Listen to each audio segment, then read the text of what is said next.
नमस्कार दोस्तों, आज हम इस वीडियो के माध्यम से जानेंगे 30 मार्च 2024 को हुई देश और दुनिया में कुछ नई घटनाओं के बारे में। कुछ नई घटना, कुछ नई डेवलपमेंट्स, इन चीज़ों के बारे में हम जानेंगे इस वीडियो में। आप लोगों को पता ही है कि आजकल इंडिया जो है एक फास्ट ग्रोइंग इकोनॉमी है। डेली कुछ ना कुछ न्यू डेवलपमेंट यहाँ पे होती रहती है। ठीक है, तो हमें हर एक वीडियो में सबको लंबी नहीं रखेंगे, छोटी रखेंगे, लेकिन इतना ज़रूर रखेंगे कि एक टॉपिक को इतना टच कर दिया जाए कि आपको उसकी एक ओवरऑल आइडिया हो जाए कि हाँ जी, इस टॉपिक में ये आता है। जैसे आप एग्जांपल के तौर पे ले सकते हैं न्यू टोल सिस्टम जो हमारा आने वाला है, और जो न्यू टैक्स रेजीम आई है, तो इन सब टॉपिक्स के बारे में हम जानेंगे ऐसे ही। तो जैसे कि मैंने नाम ले ही दिया है, तो पहला टॉपिक हमारा रहेगा न्यू टोल सिस्टम के बारे में। न्यू टोल सिस्टम दिसंबर 2023 में नितिन गडकरी जी ने अनाउंस किया था कि इस सिस्टम को मार्च 2024 तक लागू कर दिया जाएगा। हालांकि ये महीना तो जो है खत्म ही होने वाला है, पर कोई बात नहीं, हमें उम्मीद है कि जल्द ही इसको रोल ऑन कर दिया जाएगा। ठीक है, इसमें क्या होगा, हमारा जो एग्जिस्टिंग टोल सिस्टम है फास्टैग का, उसको खत्म कर दिया जाएगा। अभी तक हम क्या करते हैं, टोल प्लाजा पे रुकते हैं, फास्टैग लगा होता है, स्कैन होता है और वहां से वो मनी जो है डिडक्ट होती है। लेकिन अब जो नया सिस्टम है उसमें हम क्या करेंगे, ऑटोमेटिक नंबर प्लेट रीडर नाम के सॉफ्टवेयर जो कि हाईवेज पे लगे कैमराज में इंस्टॉल्ड होंगे, हम उनको वहां से ही नंबर रीड करके डायरेक्ट उनके बैंक अकाउंट से मनी काटेंगे on the basis of the distance covered by that vehicle. ठीक है, जितना आप डिस्टेंस चलेंगे आपको उतना ही पैसा भरना है, उसके अलावा आपके कोई चार्जेस नहीं होंगे। ठीक है, इससे जो हम जैसे जाते हैं गाड़ी लेकर, तो इससे हमारा टाइम बचेगा। ठीक है, हमें खड़ा नहीं होना पड़ेगा, लाइन नहीं लगेगी, भीड़ नहीं होगा, तो और ऐसे ही इससे हमारा पैसा भी बचेगा। ठीक है, कभी कभी ऐसा होता है कि पास में ही 2 टोल प्लाजा हैं, आपको दोनों पे देना पड़ रहा है, ऐसा नहीं होगा आपसे। ठीक है, ये मैं तो मानता हूँ एक बहुत ही बड़ी डेवलपमेंट है, और ऐसा बताया जा रहा है कि अभी जो हम टैक्स रेवेन्यू जनरेट करते हैं इससे, वो हमारा 40,000 करोड़ रुपए रहता है। 40,000 करोड़ करेंटली है टोल रेवेन्यू हमारा।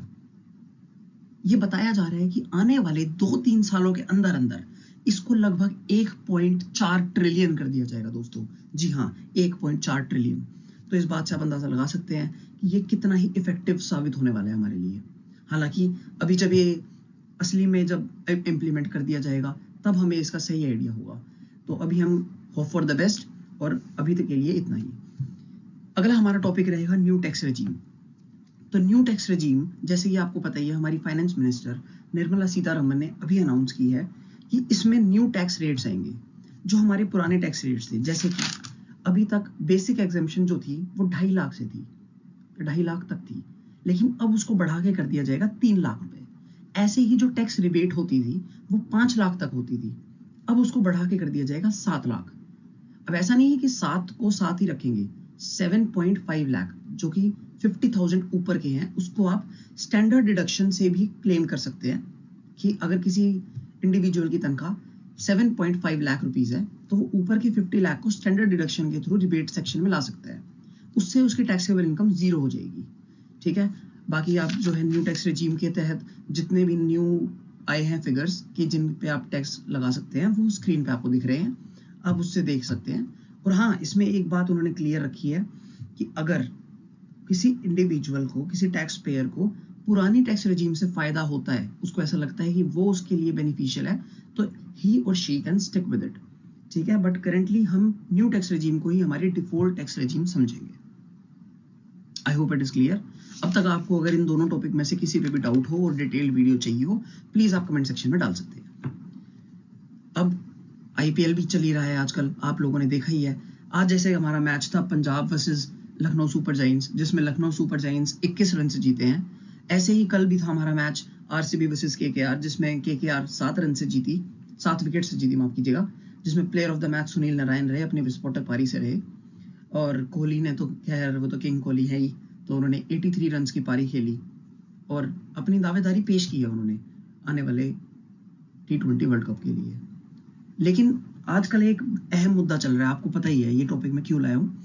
इसके पीछे ये रीजन है, जैसे कि आपको पता ही है कि हार्दिक पांड्या को मुंबई इंडियंस का कप्तान बना दिया गया रोहित शर्मा को हटा के। और इस न्यूज को पूरे देश ने, खासकर मुंबई के फैन ने, उसमें से भी खासकर रोहित शर्मा के फैंस ने इसको बहुत ही नेगेटिवली लिया है। उन पर अश्लील वीडियो बन रही हैं, उन पे आपत्तिजनक कमेंट किए जा रहे हैं जो कि अच्छे नहीं है।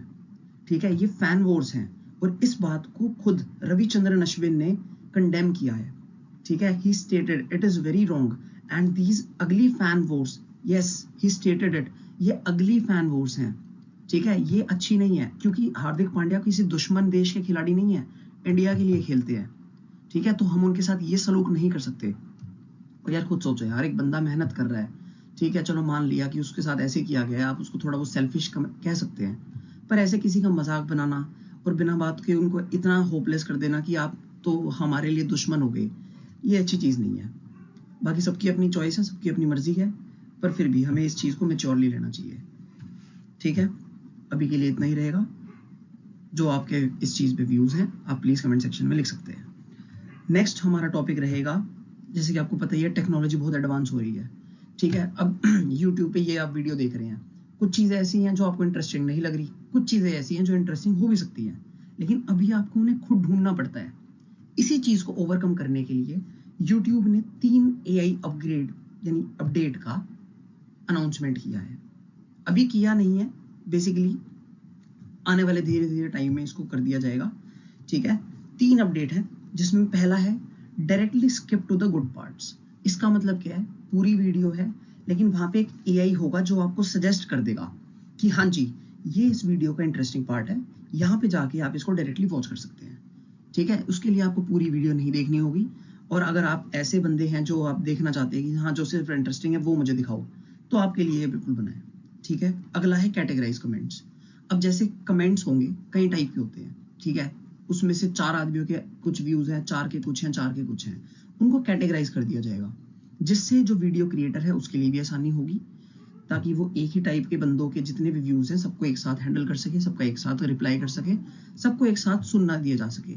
इससे सबको हर्ड फील होगा, और हाँ इससे जो है AI की डेवलपमेंट का आप अंदाजा लगा सकते हैं, ठीक है। तीसरा खासकर जो मेन है, AI चैटबॉट लगा दिया जाएगा, जो वीडियो से रिलेटेड क्वेश्चंस होंगे वो आपके उसमें वो आंसर करेगा खुद। तो मेरे हिसाब से तो ये बहुत ही बड़ी अपडेट्स हैं, और एक ये यूट्यूब को थोड़े आने वाले टाइम में मेरे हिसाब से तो बिल्कुल चेंज कर देगा। जैसे लोग बना देते हैं बड़ी बड़ी वीडियोस, लेकिन वो काम की नहीं है, तो ये चीज़ें उसमें काम आएंगी, ठीक है। और अब यूट्यूब की बात हुई तो हमारे आपको पता ही आजकल ओपन AI बहुत चल रहा है, चैट GPT आप यूज़ करते होंगे, सब करते हैं।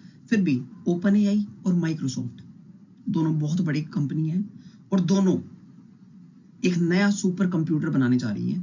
हालांकि ये आने वाले 6 साल में बहुत सारी सीरीज ऑफ सुपर कंप्यूटर बनाएंगे, लेकिन उसमें से एक मेन जो न्यूज में आता है उसका नाम है स्टारगेट, जिसपे ये दोनों कंपनीज मिलकर $100 बिलियन खर्च करने वाली है, ठीक है। अराउंड ईयर 2028 तक इसके आने की घोषणा है। हालांकि अभी तक इन पे ओपन AI और माइक्रोसॉफ्ट ने दोनों ने कुछ बताया नहीं है, इतना कुछ खास अपडेट नहीं आई, लेकिन हाँ ये कंफर्म है कि ये सुपर कंप्यूटर आने वाला है और इसको डेवलपमेंट में लाया जाएगा।